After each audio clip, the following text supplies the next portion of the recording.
வணக்கம். இன்றைய பார்வை நிகழ்ச்சியோடு இணைந்திருக்கின்றீர்கள். இலங்கையில் எந்த ஒரு இனவாதத்திற்கோ அல்லது பயங்கரவாதத்திற்கோ இடமளிக்கப் போவதில்லை. தேசிய ஒற்றுமையே தமது இலக்கு என ஜனாதிபதி அனுரகுமார திசாநாயக்க நேற்றைய சுதந்திர தின உரையில் தெரிவித்திருந்தார். அவரின் இந்த கூற்று நடைமுறையில் சாத்தியமானதா என்பது கேள்விக்குறியாகவே உள்ளது. மாறி மாறி வந்த அரசுகள் தமிழ் மக்கள் விடயத்தை கையாண்ட கோணத்திலேயே அனுர அரசும் செயல்படுகின்றது. அரசின் கைதிகள் விடயம், நில அபகரிப்பு, காணி விடுவிப்பு, காணாமல் ஆக்கப்பட்டோர் விடயம், தொல்பொருள் திணைக்களத்தின் அத்துமீறல் உள்ளிட்ட விடயங்களில் எந்த மாற்றமும் ஏற்படவில்லை. ஆட்சிக்கு வருவதற்கு முன்னர் மேடைகளில் முழங்கிய தேசிய மக்கள் சக்தி நடைமுறையில் கடந்த கால அரசுகளுக்கு சளைத்தது இல்லை என்ற வெளிப்பாட்டையே காட்டுகின்றது. இனவாத செயல்பாடுகள் தொடர்ந்து கொண்டுதான் இருக்கின்றன. இந்த நிலையிலேயே இலங்கையில் எந்த ஒரு இனவாதத்திற்கோ அல்லது பயங்கரவாதத்திற்கோ இடமளிக்கப் போவதில்லை. தேசிய ஒற்றுமையே தமது இலக்கு என்ற கருத்தை ஜனாதிபதி அனுரகுமார திசாநாயக்க சுதந்திர தின உரையில் தெரிவித்திருந்தார். அத்துடன் கல்வித்துறையில் பாரிய மாற்றத்தை ஏற்படுத்தத்தான் தயாராக இருப்பதாக, நாட்டின் கல்வித்துறையில் மிகப்பெரிய மாற்று யுகம் ஆரம்பிக்கப்பட வேண்டும் என ஜனாதிபதி வலியுறுத்தியிருந்தார். அது எமது இறையாண்மை மற்றும் சுதந்திரத்தின் அடிப்படையில் அமைய வேண்டும் என ஜனாதிபதி தெரிவித்திருந்தார். நாட்டின் பலம் எமது ஒற்றுமையிலேயே தங்கியுள்ளது என தெரிவித்த ஜனாதிபதி, எமது அகராதியில் உள்ள மிக அவலட்சணமான இரண்டு சொற்கள் இனவாதம் மற்றும் தீவிரவாதமாகும் என்றார். நாம் பிளவுபட்டால் எமது பலம் குன்றிவிடும். எமது நாட்டில் எந்த ஒரு இனவாதத்திற்கோ அல்லது தீவிரவாதத்திற்கோ இடமளிக்கப் போவதில்லை. தேசிய ஒற்றுமையே எமது இலக்கு என அவர் திட்டவட்டமாக தெரிவித்தார். இந்த விடயம் ஜனாதிபதியின் வாய் வார்த்தையில் மட்டும் காணப்படுகின்றது.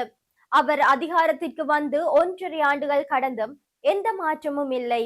இன பிரச்சனைகள் தீர்வு விடயம் வெறும் ஏமாற்று நாடகமாகவே உள்ளது. இதேவேளை இலங்கையின் சுதந்திர தினத்தையொட்டி அமைச்சரவை பேச்சாளர் அமைச்சர் நலிந்த ஜெயதிச தமிழ் மக்களுக்கு புதிய உபதேசம் ஒன்றை செய்திருக்கின்றார். தமிழ் மக்களின் கடந்த கால அவல அனுபவங்களை மறந்தவராக அவர் தத்துவம் பேசி இருக்கின்றமை தான் வேடிக்கையானது. கொழும்பில் உள்ள அரசாங்க தகவல் திணைக்களத்தில் கடந்த செவ்வாய்க்கிழமை வாராந்த அமைச்சரவை தீர்மானங்களை அறிவிக்கும் ஊடகவியலாளர் மாநாடு இடம்பெற்றது. இதன் போதே இந்த தத்துவங்களை அவர் உதித்திருக்கின்றார். தேசிய சுதந்திர தினம் என்பது நாட்டில் உள்ள சகல மக்களுக்குமான தினமாகும். இதில் எந்தவித இன மத மொழி பேதமும் இல்லை. எனினும் சில அரசியல்வாதிகள் தமது குறுகிய அரசியல் நோக்கங்களுக்காக மக்கள் மத்தியில் குழப்பங்களை உருவாக்க முயற்சிக்கின்றனர். சுதந்திர தினத்தில் மக்கள் மத்தியில் ஒற்றுமையை ஏற்படுத்த வேண்டியது அத்தியாவசியமானதாகும் என்று முழு பூசணிக்காயை சோற்றில் மறைப்பது போல அவர் உரை நடைமுறையை நிகழ்த்தி இருக்கின்றார்.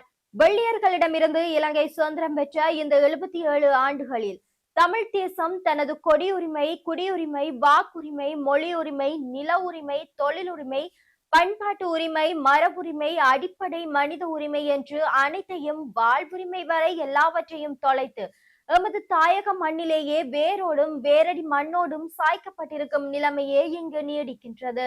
மறுபுறம் வேரடி மண்ணோடு பூமி பந்தங்கிலும் தூக்கி வீசப்பட்டு சின்ன பின்னப்படுத்தப்பட்டு கிடக்கிறது தமிழினம். வாளேந்திய சிங்க கொடி தமிழர்களை அடிமைப்படுத்தும் குறியீடு. அந்த கொடி உயர்வதை கண்டு வேறு வகை அடைவதற்கு தமிழருக்கு ஏதுமில்லை. மாறாக உள்ள குமுறல்களையும் விசனத்தையும் அந்த கொடி ஏறுவது தமிழர் மனதில் ஏற்பட்டிருக்கின்றது என்பது மறக்க முடியாத உண்மை. தமிழினத்திற்கும் தமிழர் தாயகத்திற்கும் எதிராக கட்டமைக்கப்பட்ட இனவழிப்பு இந்த அரசியலிலும் மோசமாக தொடர்கின்றது. அதன் அண்மைக்கால சாட்சியம் தான் கிவுலோயா திட்டம் என்ற நயவஞ்சக நகர்வு, மாகாண சபை தேர்தல் மறுப்பு போன்றவைகளும் கூட. யுத்த காலத்தில் தமிழர் தேசம் மீது இழைக்கப்பட்ட யுத்த குற்றங்கள், மனித குலத்துக்கு எதிரான கொடூரங்கள், மனித உரிமை மீறல்கள் குறித்து நீதி நியாயமான சர்வதேச நியமனங்களுக்கு அமைவாக விசாரணைகளை நடத்தி உண்மைகளை கண்டறிந்து பொறுப்பு கூறலை நிலைநாட்டி குற்றமளித்தோரை சட்டத்தின் முன் நிறுத்த இடமளிக்காமல் உண்மைகளை மூடி மறைத்து தமிழர்களை தொடர்ந்து பேரவலத்திற்குள் ஆழ்த்தியபடி தமிழர்களுக்கும் இந்த நாட்டில் உண்மை சுதந்திரம் கிட்டி இருக்கின்றமை போல அரசு பேச்சாளர் பசப்பு வார்த்தை பேசுகின்றார். இதேவேளை ஜனாதிபதி அனுரகுமார திசாநாயக்கவின் நேற்றைய சுதந்திர தின உரையில் ஒரு முக்கிய விடயம் புதிதாக வெளிப்பட்டிருப்பதாக பிரதம எதிர்கட்சியாளர் ஐக்கிய மக்கள் சக்தியின் நாடாளுமன்ற உறுப்பினர் ஹர்ச டி சில்வா சுட்டிக்காட்டியிருக்கின்றார். புதிதாக அதிகாரத்திற்கு வந்த தேசிய மக்கள் சக்தி தான் இப்போது அதிகார பொறுப்பை ஏற்றதும் கடந்த 76 ஆண்டுகளாக இந்த நாட்டை ஆண்ட அரசுகளின் ஆட்சிகள் பெரும் சாபக்கேடு என்றும் இவ்வளவு காலமும் சாபக்கேடான நிலைமையே தொடர்ந்து வந்தது என்றும் தொடர்ச்சியாக பிரசாரப்படுத்தி வந்தது. அதிலிருந்து சற்று மாறுபட்டு ஜனாதிபதி அனுரகுமார திசநாயக்க நேற்று சுதந்திர தின உரையை நிகழ்த்தியிருக்கின்றார் என்று ஹர்சா டி சில்வா தெரிவித்திருக்கின்றார். இந்த ஆண்டு சுதந்திர தின விழாவில் ஜனாதிபதி ஆற்றிய உரையை சிறப்பு கவனம் செலுத்திய ஹர்சா டி சில்வா இதற்கு முன்பு சொல்லப்படாத ஒன்றை ஜனாதிபதி குறிப்பிட்டிருக்கின்றார் என்றார். 78 ஆண்டுகால சுதந்திர வரலாற்றில் அடையப்பட்ட வலுவான மற்றும் நியாயமான சாதனைகளை முன்னோக்கி எடுத்து செல்ல வேண்டும் என்று கூறிய ஹர்சா டி சில்வா சிங்கள, தமிழ் மற்றும் முஸ்லிம் மக்கள் ஒன்றிணைந்து ஒரு வலுவான நாடாக முன்னேற வேண்டும் என்பதே தனது விருப்பம் என்று கூறினார். ஆனால் அங்குதான் பிரச்சனையே. தீராத சிக்கலின் அடிப்படையே பொதிந்து கிடக்கின்றது. நாட்டின் சிறுபான்மையினரை அவர்களின் நியாயமான வரலாற்று அபிலாசைகளை, ஆதங்கங்களை, எதிர்பார்ப்புகளை உள்வாங்கிய நியாயம் செய்வதன் மூலம் கௌரவமான ஒன்றிணைந்த நாட்டை கட்டியெழுப்புவதில் தேசிய மக்கள் சக்தி உட்பட இதுவரை அதிகாரத்தில் இருந்த எந்த பௌத்த சிங்கள ஆட்சி பீடத்திற்கும் திட சங்கற்பமோ பற்றுறுதியோ இருக்கவில்லை. இப்போதே ஆட்சியிலும் அந்த நீதி செய்யும், நியாயத்தை நிலைநாட்டும் சிந்தனை போக்கே இல்லை என்பது தொடர்ந்து வெளிப்பட்டு வருகின்றது.